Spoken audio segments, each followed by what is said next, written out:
আসসালামু আলাইকুম এভরিওয়ান। নতুন একটি ভিডিও দেখার জন্য সবাইকে আবার ওয়েলকাম করছি। আজকে আপনাদের সাথে আমি খুবই মজাদার, খুবই দুর্দান্ত একটা রেসিপি শেয়ার করব। সেটা হচ্ছে শোল মাছের চচ্চড়ি, ঝাল ঝাল শোল মাছ ভুনা। সবারই মোটামুটি ঝাল ঝাল মাছ খেতে বা ভুনা রেসিপি খেতে খুবই পছন্দ করেন। আজকে আমি তেমনই একটি রেসিপি আপনাদের সাথে শেয়ার করব, আশা করি সবার অনেক ভালো লাগবে।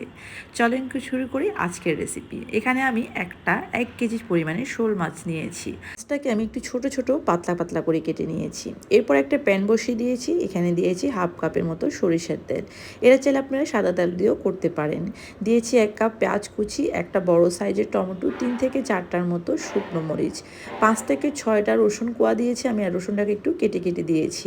আপনারা চাইলে পেস্টও ব্যবহার করতে পারেন, সেক্ষেত্রে কিন্তু স্বাদটা একটু অন্যরকম হতে পারে। এরকম ভুনা মাছের ভুনা রেসিপির ক্ষেত্রে রসুনটা একটু কেটে কেটে কুচানো দিলে সেটা ফ্লেভারটা খুবই ভালো আসে। এরপর এটাকে একটু আমি কষানোর পর 3 থেকে 4 মিনিট পেঁয়াজটা একটু নরম হয়ে আসার পর আমি এখানে শোল মাছটা অ্যাড করে দিব। আর আমার শোল মাছটা কিন্তু একদম দেশীয় শোল মাছ ছিল, আর দেশীয় শোল মাছ খেতে কিন্তু বরাবর একটু বেশি মজা।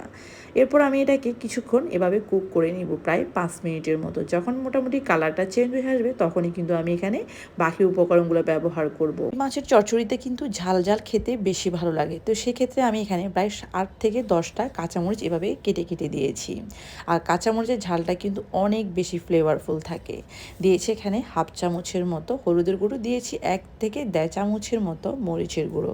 আমার মরিচের গুঁড়োর ঝালটা কিন্তু খুবই ভালো, সেক্ষেত্রে আমি 1.5 চামচ ব্যবহার করেছি। আপনাদের মরিচের ঝাল যদি একটু কম থাকে তাহলে সেখানে পরিমাণটা আরেকটু বাড়িয়ে দিতে পারেন। এরপর আমি মাছটার সাথে খুব ভালোভাবে মশলাটাকে মিশিয়ে নিচ্ছি, আর মাছটাকে কিন্তু আমি কাঠির সাহায্যে একটু ভেঙে ভেঙে দিচ্ছি। এই মাছটা কিন্তু একটু ভেঙে ভেঙে একদম মাখা মাখা খেতে বেশি মজা, আমি তাই মাছটাকে একটু ভেঙে ভেঙে দিচ্ছি। আপনারা চাইলে এই মাছটাকে আরও অনেক ছোট ছোট করেও কাটতে পারেন, সেটা আপনাদের ইচ্ছের উপর নির্ভর করবে। এরপরে মাছটাকে আমি খুব ভালোভাবে কষানোর জন্য এখানে আমি 1 কাপ গরম পানি ব্যবহার করেছি। আর দেখতেই পাচ্ছেন আমি কিন্তু মাছটা বারবার একটু হালকা হালকা কাঠির সাহায্যে ভেঙে ভেঙে দিচ্ছি। এরপর এটাকে আমি 5 মিনিটের মতো কুক করে নিব। যখন ঝোলটা অনেকটা কমে আসবে, পুরো মাখা মাখা হয়ে যাবে, কালারটাও কিন্তু অনেক সুন্দর আসছে। এখনই কিন্তু পুরোপুরি রান্নাটাও বাকি, দেখতে পাচ্ছেন কালারটা মাশাআল্লাহ খুবই সুন্দর আসছে। এরপর আমি মাছটাকে একদম পুরোপুরি করে এভাবে একদম আভাঙা করে সবগুলো মাছ এভাবে ভেঙে দিয়েছি। এরপর এখানে আমি গরম পানি অ্যাড করে দিব, প্রায় 1 কাপের মতো, 1 থেকে 1.5 কাপের মতোই আমি এখানে পানি ব্যবহার করেছি। আর এই মাছটাকেও আমি ঠিক এভাবে করে কুক করে নিব প্রায় 10 মিনিটের মতো। এর মধ্যে আপনারা একটু ঝাল লবণ কেমন হয়েছে সেটা আপনারা একটু টেস্ট করে দেখতে পারেন। চচ্চড়িতে কেমন ঝাল খেতে পছন্দ করবেন সেটা কিন্তু আপনাদের উপর নির্ভর করে। আমি যেমন ঝাল খেতে পছন্দ করি সেই ক্ষেত্রে আমি ঝালটা কিন্তু সেভাবে অ্যাড করেছি। আর এই চচ্চড়িটা, এই ভুনাটা কিন্তু একটু ঝাল ঝাল খেতে বেশি মজা।